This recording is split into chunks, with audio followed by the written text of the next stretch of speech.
This video is regarding the claims made by the Nation of Islam, and in particular Wesley Muhammad. He wrote an article for The Final Call, which they published roughly a year ago, called, quote, Master W. Farad Muhammad and FBI COINTELPRO, unquote. The link is provided in the description box, and I suggest that everyone listening to this read that first, and then read my counter article, which I also provided in the link in the description box as well. And most importantly, read the FBI documents for yourself. Don't directly take either of our words. I posted the FBI's website in the description box too, and throughout the video I'll be referencing the FBI files. So if you're seriously interested in determining who's correct between Wes and I, open a separate browser and follow along and read the FBI files while you're listening to me. If you read my counter article, I thoroughly refute all of his major claims, but I know that there's certain people who refuse to read it, either because they're too lazy or because I get into just minuscule detail regarding his claims. And this video is primarily for those who need to watch a video for that reason. I posted my article on several official and unofficial Nation of Islam websites, and I did not get a single solitary person who bothered refuting the article. What I got instead is exactly what I expected from people who place faith and emotion above logic and reason. A slew of personal attacks and emotional arguments that only a person who holds to the religious beliefs as a prerequisite would accept. In other words, they give circular arguments and the infamous argument from authority, saying that, well, if Elijah Muhammad says X, then no matter what you say or no matter what your evidence you give, Elijah Muhammad was right. It's the exact same argument that you hear from any religious fundamentalists, and it's no different with the Nation of Islam. I openly challenged Wes to a radio debate, and he quickly declined. Unfortunately, I'm not in the United States, currently can't debate him face-to-face, so I offered several alternatives, and he declined each and every one of them, like I knew that he would. I challenged him to a one-on-one radio debate. He said no and made an excuse that I'd somehow manipulate it. Well, there's a very easy way to solve that problem. Have him record the debate from his end, too. When I suggested that, he just simply didn't respond. I then suggested that he write a rejoinder article, to which he said wasn't scholarly. That just blew my mind. I mean, I read tons of scientific magazines, from the natural sciences to political sciences, and offering counter articles is a primary way of debating among scholars. Wes isn't a scholar, obviously, a serious one. I then offered a debate on Skype, and he again declined. So I don't expect any reply from old Wes. Most of what I say regarding Farad Muhammad is already contained in a video I made a few months ago called Proof Master Farad Muhammad Isn't God, where I provide several reasons which disprove the fact that he's God Almighty, from a slew of basic words that Farad misspelt, to Elijah admitting that Farad wasn't all-knowing, even though Elijah said in other places that God was all-knowing, to Farad supposedly admitting that he wasn't all-knowing in an alleged debate he had with Einstein, to the photographic evidence I provided which clearly showed that Wallace Farad was the same guy as Wallace Ford, unless you're blind. Again, in that video I didn't get any serious responses. Look through the comments, and all you'll see is a bunch of irrational, emotional arguments, none of which disprove a word that I say. I'm going to be replying to a clip I found on YouTube from Wes's debate he had with Natural Tahuti, which was on in November 2009, and I'll easily refute his claims. The first thing is something that was in his article which is incredibly dishonest, which I mentioned in my counter article, and this is blatant misrepresentation about the FBI files correlation summary, when it says that they were not able to, quote, definitely determine whether people mentioned in certain leads was Farad or Ford. This is from his article, and notice the ... Well, there's a dishonest reason why he inserted the dots and didn't quote the FBI file in that part.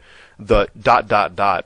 would mention a paragraph which referred to a person whom the FBI file wasn't sure was Farad Muhammad. This was not saying that the FBI did not believe that Fard was Ford. They never indicated any such thing. In fact, the summary which he quotes says the exact opposite. Why didn't he quote those parts? I'll quote some of those parts later in this video. Here's just one example. Go to part 2 of the FBI files and go to page 49, which is page 9 of this correlation summary. It says that, quote, it is not definitely determined whether this individual was identical with the subject of the summary, end quote. Now, Wes would read that, and that only, and say, see, the FBI is admitting that Farad isn't Ford. But if you read the entire article and see who the, quote, this individual was in the paragraph. He's talking about a meeting that the FBI knew about on November the 5th, 1952, where one of the ministers asked people in the audience what Islam has done for them, and some elderly guy at the meeting stated that he had seen the light and, quote, dined with God, and said that, quote, Christ was born at 3408 Hastings Street in Detroit and was, quote, related to Mary. And due to this information, the FBI wasn't able to, quote, definitely determine whether the individual they were talking about was in fact Farad/Ford, the subject of the summary. Obviously, because of the conflicting information this elderly man was giving, which not even the Nation of Islam members believe. This is not saying that the FBI didn't believe Farad was Ford. This is just one example of the disingenuousness of his article.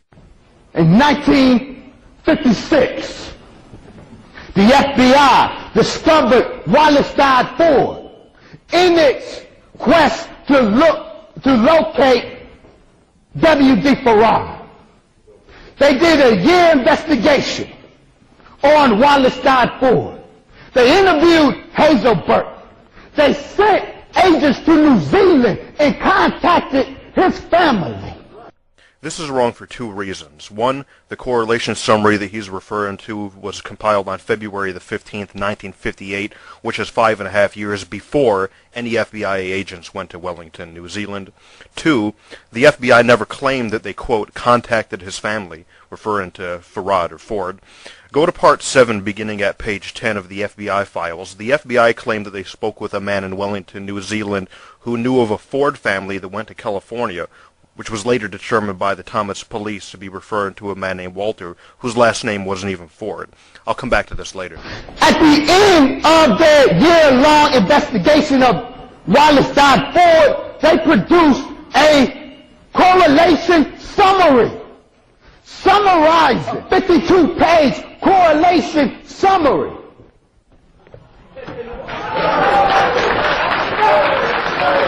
They summarized their conclusion, and this is what they said. They said it was not definitely determined whether the individual referred to as W.D. Farr in paragraphs 2 and 5 above was identical with the subject of this summary. See, this is why it's important to actually read the FBI files yourself, because once you do, you'll definitely determine that Wes either didn't read them himself, or he's depending on you not to read them. The portion that Wes quoted from is on page 37 of the correlation summary, which you could easily find yourself by going to Part 2, then go to page 35 to 88. That's the correlation summary that he's talking about. Read the whole thing, and you'll see that the FBI did definitely determine that Farad was Ford. At any rate, he's taking something totally out of context. He's talking about paragraph 2 and 5, where the FBI talks about how the assistant minister at the Baltimore mosque was talking about a Farad, and then in 5, there was a list of math problems where Farad was mentioned, and the FBI files said that the FBI couldn't, quote, definitely determine whether Farad mentioned in these paragraphs were the same Farad that the FBI clearly lists as an alias of Wallace Ford at the beginning of the summary, which should automatically eradicate any doubt that the FBI clearly believed that these two men were the same people, which they obviously were.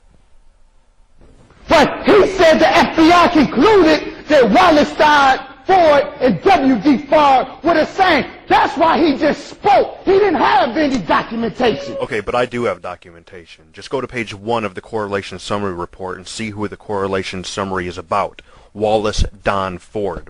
Now go to page 2. The aliases of Wallace Don Ford, according to the FBI, we have Wallace Farad, Wallace D. Farad, W.D. Farad Muhammad, and so on and so forth. Okay? These names are, quote, found as, in reference to Wallace Don Ford. Page 3 really kills Wesley's argument when it says right off the bat that, quote, this summary was prepared on the assumption that Wallace Don Ford was identical with the subject of FBI number 56062, which was Farad's FBI number. I mean, this is further evidenced by the fact that the FBI used Ford and Farad interchangeably. Why would they do that if they did not believe that Ford and Farad were the same person? Also, go to page 3. Also, stay on page 3. It says that, quote, the majority of the references found identical with Ford contained the name Allah, who was also identical with Ford. So the FBI clearly said that Ford was identical with whom the NOI followers have called Allah, which you claim to be Farad Muhammad. Sorry, but you have to read these things. They had determined that in 1957 they could not determine that they were the same one. The FBI never said anything even remotely close to that. In fact, they said the exact opposite. They said that they did work under the assumption that they were the same person and that they were identical with each other. So what specific FBI document claims what he said? Well, it's not there. You can check all you want, but if you can, forward it to me. But does not exist. But they got more firm on the non-identity in 1963. Because in 1962, the agents who they sent to New Zealand contacted Ford's relatives, a cousin, showed him a picture of W.D. Ford, and he said he is not him. To read the memo for yourself so that you can clearly see how Wes is lying on this one, all you have to do is go to Part 7 and begin at page 10. You could read it for yourself. The FBI went to New Zealand and interviewed the brother and sister of a man who the FBI thought was a man named Ford who went to California. Now, contrary to what Wesley claims, the FBI never claimed that they were interviewing the actual brother and sister of Wallace Ford, or Farad Muhammad. So Wesley is creating a straw man argument, one of the biggest logical fallacies you could make. The FBI spoke to these people in New Zealand and said that their brother, who Wesley Muhammad erroneously claimed was Wallace Ford, and said that their brother was born in October 1881, joined the American forces in 1914 until 1918. This guy returned to New Zealand in 1957 for 6 months, returned again for another 6 months, and is, quote, married and still at present residing at 1103 Pacific Avenue in Alameda, California. Now, obviously, this isn't the same Wallace Ford that the FBI has over 800 pages on in the FBI files. This is somebody else. This is totally all these things are totally inconsistent with the personage of Wallace Ford or Farad Muhammad. And if it really was Wallace Ford, which Wesley erroneously claims, all the FBI would have had to do is track him down, since he was supposedly still in California at the time anyway. So then the FBI showed the people who Wesley Muhammad claims was the brother of Wallace Ford, they show them a picture of Ford, okay, of Ford, and the brother and sister of who supposedly is Ford, but it really wasn't, and the brother and sister say that this is not their brother. To quote the FBI, they said that their brother, quote, is not identical with Ford, alias Farad. So, one, Wesley is lying, saying that the FBI interviewed the brother and sister of Wallace Ford. And two, note that the FBI said, again, quote, Ford alias Farad, indicating that the FBI believed correctly that Ford and Farad were the same people. Well, J. Edgar Hoover said fingerprint cards and identification division records at time of arrest, so his color was white and of Arabian descent, not New Zealand. That point makes just zero sense. It's a complete non sequitur. It's just, for that to make sense, you'd have to say that there were no Arabians in New Zealand. Just for an analogy, it'd be similar to a Mexican man being born in the United States, living in France, claiming that it was a, quote, contradiction that he was both an American who was of Mexican descent. It wasn't known with absolute certainty precisely what ethnicity Farad or Ford was. File 253300971, August 12, 1974. The director says, as the Bureau is aware, efforts were made in 1963 to verify the birth and identity of Wallace Farad or Wallace Dodd. These attempts met with negative results. This you could find on Part 7, page 74, the August 12th, 1974 memo. And now the first thing that should be noted is that the FBI is here again using Farad and Ford interchangeably, just as they have been the entire 800 pages of the FBI files. Second, the FBI has always maintained that they didn't know the exact date and place of Farad or Ford's birth because of all the conflicting information that Farad gave when he was arrested in California, Detroit, and Chicago. Yeah, that's how incredibly easy it is to refute what Wesley said. Now you know why he refuses to debate me on this subject.